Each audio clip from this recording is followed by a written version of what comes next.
ou um destino que não se conhece completamente. Não funciona? Não liga mais? Para onde vai? A lei diz que é responsabilidade das próprias empresas fornecedoras de produtos eletrônicos desenvolver estratégias de retorno, tanto de embalagens como dos próprios eletrônicos, e ao município fica com o papel de fiscalizar e estabelecer as regras. Só que na prática a gente sabe, uma parcela muito pequena dos resíduos eletrônicos vão parar na reciclagem. Boa parte acaba pelo caminho, em terrenos baldios ou mesmo enterrados nos aterros. Falta informação.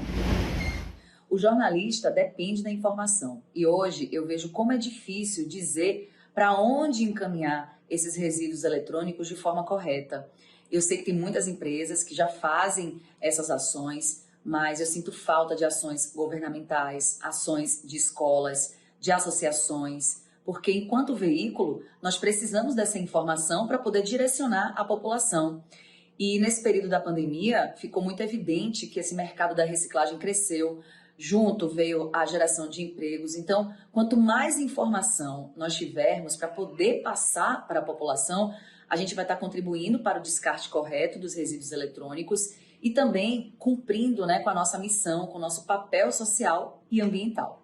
Por parte do governo, que não faça uma publicidade sobre esse assunto, o que fazer com o eletrônico assim que ele não for mais utilizado, por parte das empresas, que não tornam públicas as informações sobre o descarte de eletrônicos e até mesmo uma campanha de incentivo de devolução desse tipo de material e até mesmo da nossa parte da mídia, que acaba falando sobre esse assunto apenas em datas específicas, como o Dia Mundial do Ambiente. E, por fim, por parte da população também. Hoje a informação está na palma da mão. Com apenas um clique, você descobre o que fazer, por exemplo, com uma bateria que já foi descartada, que já foi inutilizada, ou com um celular que você não usa mais. Um pequeno exemplo, eu participei do Rock in Rio aqui no Rio e no show do Coldplay tem uma pulseira que emite luzes, Um espetáculo muito bonito no show do Coldplay. Só que é uma pulseira que ao fim do evento as pessoas deveriam devolver e muitas delas, mesmo sabendo disso, acabaram levando a pulseira para casa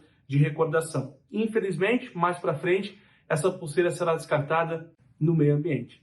Assim a gente traz para a nossa realidade. Muitas vezes a gente sabe que uma bateria, por exemplo, ela deve ser descartada em um local apropriado, numa loja de eletrônicos, por exemplo, e acaba descartando no lixo comum. Então a consciência é o X da questão, é a palavra que vai resolver tudo, da nossa parte e da sua parte também. No norte fluminense, Campos dos Goytacazes é a maior cidade do interior do Rio de Janeiro, com cerca de 500 mil habitantes. Polo comercial e de serviços, além de uma cidade universitária, movimenta uma série de setores e empregos.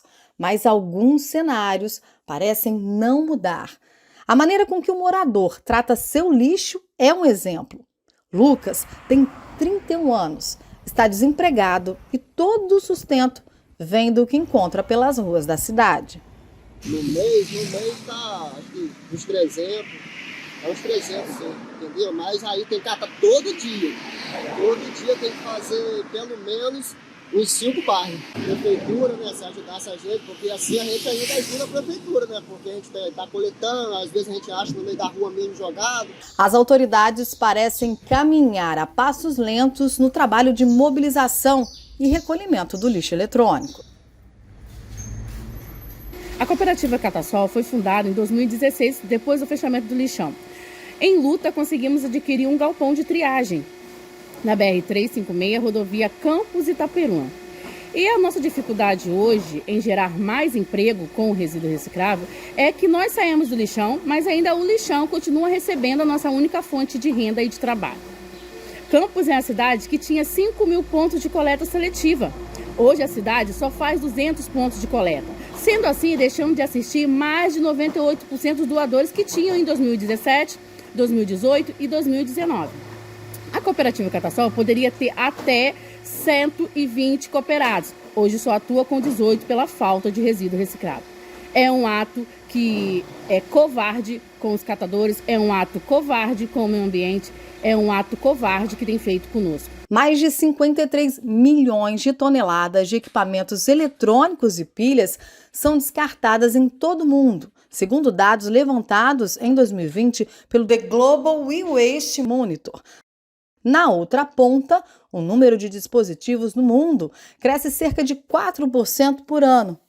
Apenas o Brasil descartou em 2019 mais de 2 milhões de toneladas de resíduos eletrônicos, sendo que menos de 3% foram reciclados, de acordo com um relatório desenvolvido pela Universidade das Nações Unidas.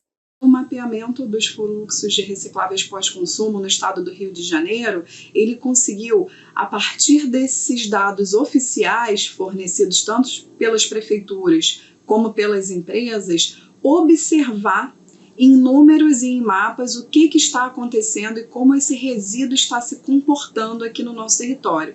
E é muito interessante porque a partir dali a gente conseguiu quantificar e de fato medir qual é o volume total desses resíduos e como eles estão se distribuindo e se estão sendo reciclados. E se não estão, qual é o potencial que a gente tem aqui no nosso estado para internalizar esse material. Um levantamento da Firjan mostrou que o Norte Fluminense perde anualmente em materiais que poderiam seguir o caminho da reciclagem e gerar recursos para os municípios, algo avaliado aí em 43 milhões de reais.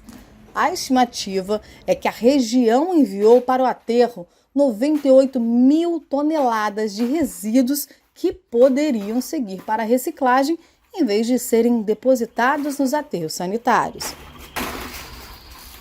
O Norte Fluminense é uma região que tem uma geração importante, por exemplo, dos resíduos pós-consumo oriundos das empresas. Então, são aqueles grandes geradores que eles têm lá o seu processo produtivo, mas que também geram resíduos pós-consumo nos seus ambientes administrativos, nos seus refeitórios. É uma geração importante comparada com as demais regiões do estado.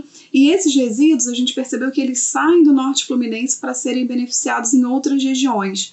Então, o Norte Fluminense ele se caracteriza ali como uma região que tem as empresas intermediárias desse processo. Mas no mapa formal dos atores do encadeamento produtivo da reciclagem, no Norte Fluminense não aparecem as cooperativas de catadores de recicláveis e também não aparece a indústria recicladora. Aparecem os intermediários, os beneficiadores intermediários desse resíduo que vão triar, segregar e revender esse resíduo para que ele seja processado numa outra região, num outro ambiente. De acordo com o Ministério do Meio Ambiente, o Brasil caminha para ampliar o descarte adequado e o reaproveitamento do lixo a partir do sistema de logística reversa criado pelo governo federal há 2 anos. O órgão aponta que a reciclagem de eletrônicos, por exemplo, vem crescendo ano a ano. Mas ambientalistas alertam que o descarte correto desse tipo de material é essencial para evitar a poluição e a contaminação do meio ambiente.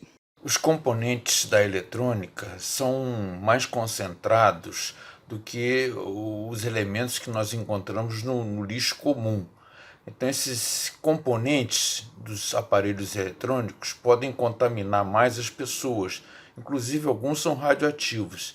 Então, eles não podem ser tratados como um lixo comum, eles não podem ser enterrados, eles não podem ser lançados no ambiente público de qualquer maneira. Então é preciso que esse chamado lixo eletrônico, que na verdade tem muitos elementos que custam caro, que podem render algum recurso econômico alto, devem ser recolhidos particularmente pelo poder público ou então doados para lugares que podem receber esse resíduo de forma que ele não contamine, retirar dele o que é necessário, o que pode ser reaproveitado, reutilizado, reciclado e lançar o restante em locais adequados, dar uma destinação correta ao lixo eletrônico, porque do contrário, lançado no ambiente, seja para uma coleta seletiva comum,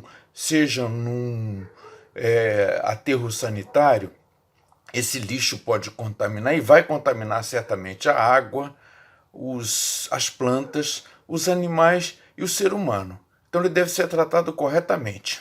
Se falta engajamento dos governos e instituições, O cidadão comum precisa se mobilizar, mostrar que a educação ambiental pode transformar o lugar que vivemos, gerar oportunidade de trabalho, renda e uma chance para retribuirmos todos os impactos que causamos à natureza. Saber que são milhares de Lucas por esse Brasil afora que poderiam ter mais oportunidade.